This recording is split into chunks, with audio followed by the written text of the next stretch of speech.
Hello, everyone. So, Argentina won the World Cup. Great. It was a very tense game. I thought it was never going to end, but luckily Argentina won. And I think most people were in favor of Argentina because of Messi and because of other reasons. And the French team, as I said, it's, well, maybe some people like them. And I have nothing against them. It's just that I don't like this propaganda that they use the team for.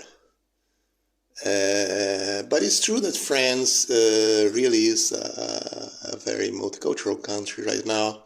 I remember 10 years ago, I went to France and I was surprised to see so many Middle Eastern and African people, not just in Paris, where you would expect, but in Bordeaux, Strasbourg, and many other cities.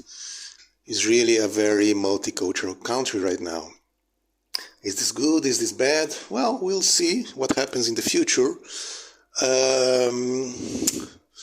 Immigration is not necessarily bad or not always bad, but it can lead to conflict. Even if you think about Argentina, Argentina is a country that receives a lot of immigration, well, Italian immigration mostly, but also Jewish, Polish, German, during the 19th century and 20th century. And Messi is basically Italian, and a lot of people are of Italian origin in Argentina, especially in Buenos Aires and Rosario. But it was a little bit easier, I suppose, because, Argentina was mostly Spanish before, well, Spanish and indigenous. And the Italians were also Southern European, same religion, similar culture, so it was not that difficult to integrate. While in France, for instance, you have people from very different religion and culture, which is obviously harder to integrate. And there's another thing also that, even in Argentina, there were conflicts. It was not easy. At the beginning, there were conflicts between the immigrants and the natives, and so it was not as easy as that at the beginning. But eventually it sort of worked, even though Argentina is a strange country, because when the immigration came, Argentina used to be a very prosperous country. It was a very rich country at the beginning of the century, the 20th century. And for different reasons, Argentina never really developed, at least not as much as it could. And now is a poor country, and it's a very corrupt, disorganized country. Currently, the vice president is facing jail for corruption. It's a very corrupt government that they have right now. And they have this big problem with the Peronismo. This is the Peronist party, and Peron was a very bad figure for Argentina, even though he became famous, and the Vita, and you have all that, but their legacy was very bad for Argentina, a legacy of populism and corruption, which lasts until today. And by the way, Argentina receives a lot of immigration today too, only it's no longer Italian or German, but mostly from poorer countries such as Bolivia and Peru. And since the economy is not doing so great in Argentina, they usually join the legions of the poor too. Nací en Bolivia, en Cochabamba, y vivo hace 15 años. No hay lío ni nada. Mientras vos vivas tu vida tranquila, no se meten con nada. Le falta iluminación, le faltan las calles bien hechas y que tengamos agua, luz. So I'm not sure if Argentina is really an example of successful integration. You can argue one way or another, I guess.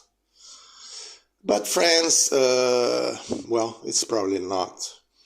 And I think a lot of people don't realize that, a country is not just a geographic abstraction. It's not just, lines on a map.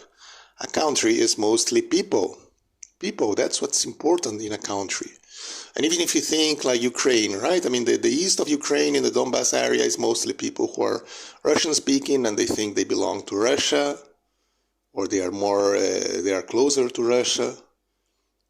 So it's obvious that it's not just a geographical question. Or the same thing in Kosovo, right? Kosovo was for centuries part of Serbia, and many people say it still is part of Serbia. But what happened during the Yugoslavia period, a lot of Albanese people migrated there, and then they used that to create an independence for this fake country, which is Kosovo, which is not really a country because it's mostly populated by Albanese, which would be part of Albania, actually. So it's, anyway, yeah, it's a complicated issue, but mostly what I want to say is that what matters is the people. It's not it's not the borders. And eventually what can happen in France is that, let's say, the south of France eventually becomes, Muslim, and they decide, okay, we don't want to be a part of France anymore. We want to succeed. And that's possible to happen. I'm not sure if this is what's going to happen, but it's a distinct possibility. And I'm pretty sure that whatever happens in 100 years from now, and we're not going to be here to see it, but I'm pretty sure that the map of the world is going to look very, very different.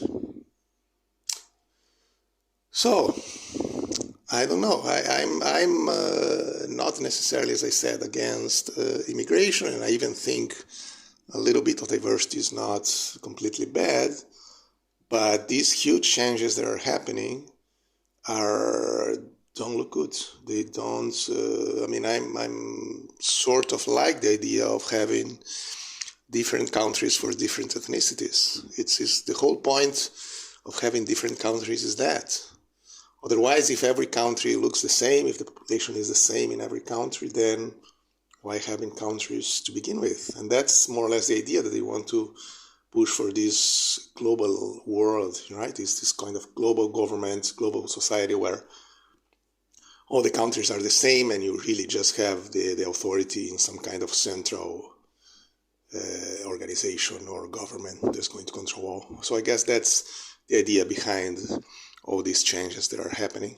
But I don't think they are possible because I think the tribal instinct is very strong. And I don't think you can just overcome that, at least not that easily. Anyway, congratulations to Argentina and wish you all a good day.